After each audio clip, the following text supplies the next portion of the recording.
வராதா வக்கீல் கிட்டையும் டாக்டர் கிட்டையும் உண்மையை மறைக்க கூடாது. வக்கீல் கிட்ட மறைச்சா வழக்கு போயிடும், டாக்டர் கிட்ட மறைச்சா வாழ்க்கை போயிடும். எதுக்கு இந்த பீடிகை? இல்ல, உன்னை பத்தின விவரங்கள் முழுசா தெரிஞ்சா தானே டாக்டர் சீக்கிரத்துல குணப்படுத்த முடியும். ஓஹோ. அம்மா, டாக்டர் கூப்பிடுறாங்க, வாங்க.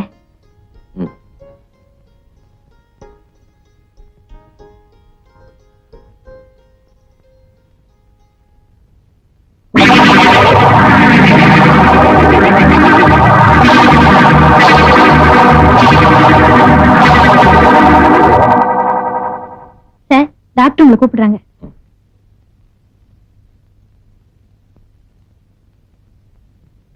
உங்க மனைவி உங்க மேலயும் உங்க குழந்தை மேலயும் ரொம்ப அன்பு வச்சிருக்காங்க. பட் நீங்க பல பெண்களோட தொடர்பு வச்சுக்கிட்டு அவங்களுக்கு துரோகம் பண்றதா சொல்றாங்க. What you say? டாக்டர், என் மனைவி வசதியான குடும்பத்துல பிறந்து செல்லமா வளர்ந்தவன், பொசசிவ் நேச்சர் உள்ளவன். தன்னை தவிர வேற எந்த பொண்ணுகிட்டையும் நான் பேசக்கூடாதுன்னு நினைக்கிறான். ஆபீஸ்ல எங்கிட்ட வேலை செய்ய செனவுக்கு எனக்கு தொடர்பு இருக்குன்னு அனாவசியமா சந்தேகப்படுறான். வேலை செஞ்சுட்டு வீட்டுக்கு லேட்டா வந்தா பல பெண்களோட தொடர்பு இருக்குன்னு என்ன தவறா நினைக்கிறான். ராஜேஷ், இன்னும் கொஞ்ச நாள் கழிச்சு உங்க ஒய்ஃபை இங்க கூட்டிட்டு வந்திருந்தீங்க, அவ ஒட்டுமொத்தமா தன்னுடைய ஞாபக சக்தியை இழந்திருப்பா. Because she is walking on tight ropes. என்னுடைய சானிட்டோரியத்துல அட்மிட் பண்ணிடுங்க, நான் ப்ராப்பரா ட்ரீட்மெண்ட் தர்றேன். She will be all right. அப்படியே செய்யறேன் டாக்டர்.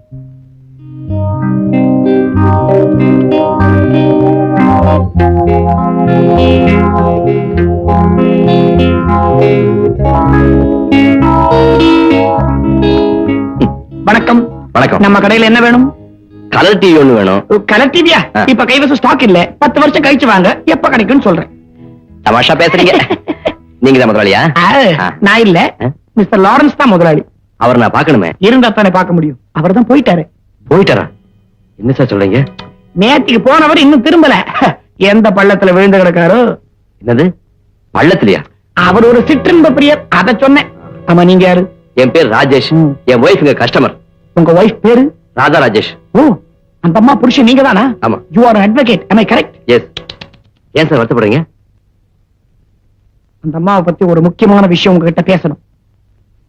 தனியா வாங்க.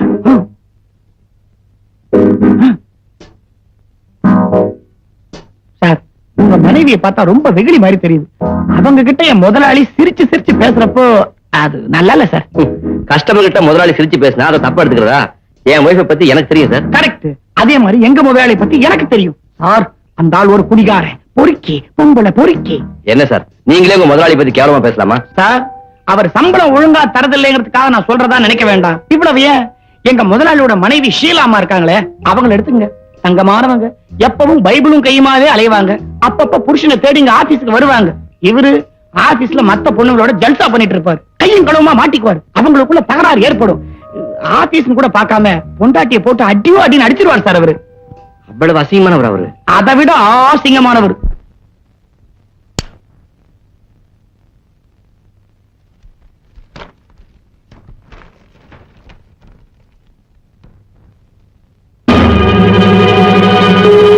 லாரன்ஸ் கார் விபத்தில் மரணமடையவில்லை என்றும் இது திட்டமிட்டு செய்யப்பட்ட கொலை என்றும் போலீசார் சந்தேகிக்கிறார்கள். மலையுச்சியிலிருந்து கார் உருண்டு விழவில்லை என்றும் உருட்டி விடப்பட்டிருக்கிறது என்றும் கார் டயர் தடயங்களை பார்க்கும்போது தெரிய வருவதாக போலீசார் கருதுகிறார்கள். கழுத்தில் காணப்படும் ஆழமான வெட்டுக்காயம் விபத்தினால் ஏற்பட்டது அல்ல என்றும் கூர்மையான ஆயுதத்தால் காயப்படுத்தப்பட்டிருக்க வேண்டும் எனவும் போலீசார் யூகிக்கிறார்கள். பிரேத பரிசோதனை அறிக்கையில் விபத்து நடந்ததற்கு சுமார் 6 மணி நேரம் முன்பாகவே லாரன்ஸ் இறந்திருக்க வேண்டும் என டாக்டர்கள் கருத்து தெரிவித்திருக்கிறார்கள். தீவிரமாக புலன் விசாரணை செய்து வரும் போலீசார் கூடிய விரைவிலேயே குற்றவாளியை பிடித்துவிடக்கூடும் என நம்பிக்கை தெரிவித்திருக்கிறார்கள். என்னங்க, சாப்பிட வாங்க. இத வந்துட்டேன்.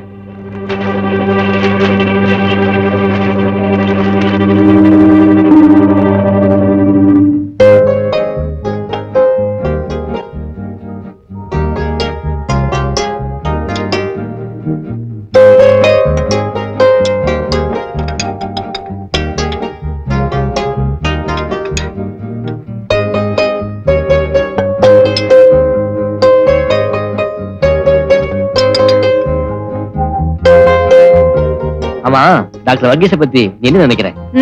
அவர் ஒரு முழு பைத்தியம்னு யாருக்கிட்ட என்ன கேக்குறதுனே தெரியல. நான் என்ன சின்ன குழந்தையா? 2-3 பொம்மை படங்களை காட்டி ஏதாவது கதை சொல்லுன்னு சொன்னாரு. இந்த படத்தையெல்லாம் என் பொண்ணு பிரியா கிட்ட காட்டினா தாத்தாவுக்கு நல்ல கதையெல்லாம் சொல்லுவான்னு சொன்னேன். உடனே கலகலன்னு சிரிச்சுட்டாரு. நானும் சிரிச்சிட்டேன். நல்ல ஜோக். எனக்கு கூட சிரிப்பு வருது. அப்புறம் ஒரு வெள்ளை பேப்பர் கொடுத்து அதை பார்த்து கதை சொல்ல சொன்னாரு. நானும் ஒரு கதை சொன்னேன். என்ன கதை? ஒரு கல்யாணமான பொண்ணு, அவளுக்கு ஒரு காதலன். கல்யாணமான பொண்ணுக்கு காதல்னா என்னது அக்கிரமமா இருக்கு? இதுல என்ன அக்கிரமம்? புருஷன்கிட்ட இல்லாத சில நல்ல குணங்களை அவ காதலங்கிட்ட பாத்திருக்கலாம். பார்த்திருக்கலாம். அப்புறம் என்ன நடந்தது? திடீர்னு ஒரு நாள் தன்னை மறந்து கோபத்துல அவ காதலனை கொன்னுட்டா. கணவனை விட நல்ல குணங்கள் உள்ள காதல்ன அவ ஏன் கொல்லணும்? இனிமே அவளோட வாழ முடியாதுன்னு அவன் சொல்லிட்டான். அந்த பிரிவை தாங்க முடியாம அவ அவனை கொன்னுட்டா. அவளுக்கு கோபம் தணிஞ்ச உடனே காதலனை கொன்னுட்டது நினைவுக்கு வந்துச்சு. அந்த சோகத்தை தாங்க முடியாம அவளும் தற்கொலை பண்ணிக்கிட்டா. அவ வாழ்க்கையும் அந்த வெத்து காகித மாதிரி பெருமூலம் ஆயிடுச்சு. எப்படி கதை? இது கதை மாதிரி தெரியல, நடந்த சம்பவம் மாதிரி தெரியுது. இன்னும் கொஞ்சம் சாப்பிடுறீங்களா? நோ, இதுக்கு மேல எதையுமே என்னால ஜீரணிக்க முடியாது.